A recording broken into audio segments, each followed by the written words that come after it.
ఎక్కడ చూసినా ఒక్కసారి నేను అడుగుతా ఉన్నా, పాపం పోలీసులు అంటే మా గౌరవం ఉంది.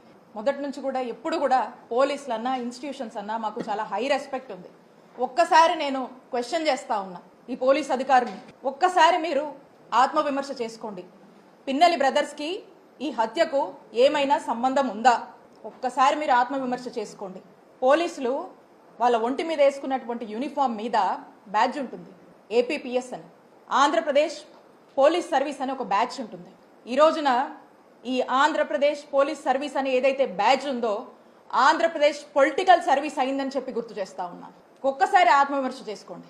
ఇదే కాదు, ఇదే జిల్లాలో మనం తీసుకుందాం, ఇక్కడ ఎంతమంది సోషల్ మీడియా పిల్లల్ని జైళ్ల పాలు చేశారు, ఎంతమంది వైఎస్ఆర్ కాంగ్రెస్ పార్టీ ఫాలోవర్స్ ని ఈరోజు అక్రమంగా కేసులు పెట్టి వేధించి ఇబ్బందులకు గురి చేసి జైళ్ళకి ఇచ్చారు, అరెస్టు చేశారు. ప్రతి నియోజకవర్గంలో కోకొల్లలు ఇలాంటి ఉదాహరణ. ఏమైతుంది పోలీస్ వ్యవస్థ? ఎటుపోతుంది? ఏం మెసేజ్ ఇస్తున్నాం మనం? దీనికా మనకు అధికారం ఉంది? ఈరోజు చూసుకుంటే మనం చూసాము, రీసెంట్గా మొన్న గుర్జాల నియోజకవర్గంలో హరికృష్ణ అనేటువంటి ఆ బీసీ అబ్బాయి ఎంత ఘోరంగా హెరాస్మెంట్, థర్డ్ డిగ్రీ ఏ విధంగా వాడి అతను కనీసం నడవలేనటువంటి పరిస్థితిలో చూస్తూ ఉన్నాం. ఏం పాపం చేశారు? అలా ఏ నియోజకవర్గంలో మనం చూసినా కూడా ఇబ్బందులే. అంతెందుకు, మన నరసరావుపేట నియోజకవర్గంలోనే గోపిరెడ్డి గారి మీద ఎన్ని అక్రమ కేసులు కట్టారు. మా చిల్లూరుపేట నియోజకవర్గంలో నన్ను ఏ విధంగా వేధించారు రీసెంట్గా కూడా మీరు చూశారు.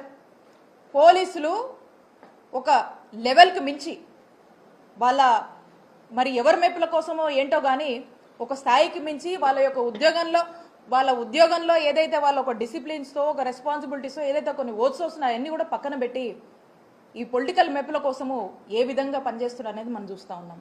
కాబట్టి నేను చెప్తా ఉన్నా, ఎక్కడ చూడండి రాష్ట్రంలో ప్రతి జిల్లాలో ప్రతి నియోజకవర్గంలో కూడా ఈ యొక్క అత్యుత్సాహం ప్రదర్శిస్తున్నటువంటి పోలీస్ ఆఫీసర్లకు, అధికారులకు అండ్ ఎస్పెషల్లీ అన్యాయంగా అక్రమంగా ఇలాంటి ఇల్లీగల్ కేసులు పెట్టి ఇబ్బంది పెట్టాలని చూస్తున్నటువంటి ప్రతి ఒక్కరు కూడా నేను చెప్తా ఉన్నాను, మా నాయకుడు జగన్మోహన్ రెడ్డి గారు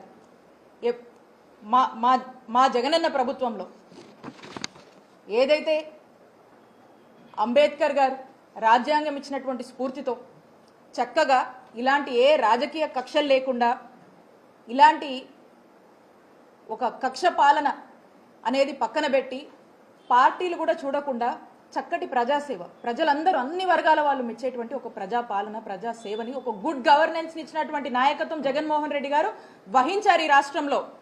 అదే అంబేద్కర్